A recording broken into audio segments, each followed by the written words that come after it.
निगरान वजीर आज़म अनवार उल हक काकड़ ने इंटेलिजेंस ब्यूरो (IB) से रिपोर्ट मांगी है कि कौन सी कंपनी पाकिस्तान का नाम मिस यूनिवर्स के मुकाबले के लिए इस्तेमाल कर रही है। निगरान वफाकी वजीर इत्तलात व नशरियात मुर्तज़ा सोलंगी ने कहा है कि हुकूमत पाकिस्तान ने किसी को मिस यूनिवर्स मुकाबला हसन में पाकिस्तान की नुमाइंदगी के लिए नामज़द नहीं किया।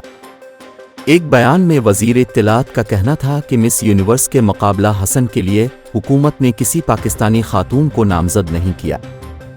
इससे कबल मुकाबला हसन और मिस यूनिवर्स में 5 पाकिस्तानियों की शिरकत की खबरें सामने आने पर सीनियर सहाफ़ी अंसार अब्बासी ने अपने सोशल मीडिया अकाउंट पर सवाल उठाया था कि इन ख़वातीन को पाकिस्तान की नुमाइंदगी की इजाज़त किसने दी। ज़राए के मुताबिक वज़ीर आज़म ने फ़ॉरेन ऑफिस को हिदायत की कि वो दुबई हुक्काम से राब्ता करें कि कोई प्राइवेट कंपनी मुकाबला हसन के लिए पाकिस्तान का नाम कैसे इस्तेमाल कर सकती। इससे पहले वज़ीर आज़म ने इंटेलिजेंस ब्यूरो (IB) से भी रिपोर्ट मांगी थी कि कौन सी कंपनी पाकिस्तान का नाम इस मामले में इस्तेमाल कर रही है।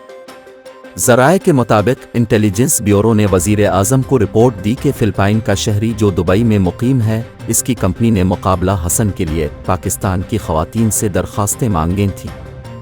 दूसरी जानिब कराची की एरिका रॉबिन पहली मिस यूनिवर्स पाकिस्तान बन गई है। लाहौर की हिरा इनाम, रावलपिंडी की जेसिका विल्सन, पेंसिल्वानिया से अमरीकी नजात पाकिस्तानी मलिका अलवी और पंजाब की सबरीना वसीम भी मुकाबले में शामिल थी। एरिका रॉबिन रवां साल नवंबर में एल सल्वाडोर में होने वाले आलमी मिस यूनिवर्स मुकाबले में पाकिस्तान की नुमाइंदगी करेंगी।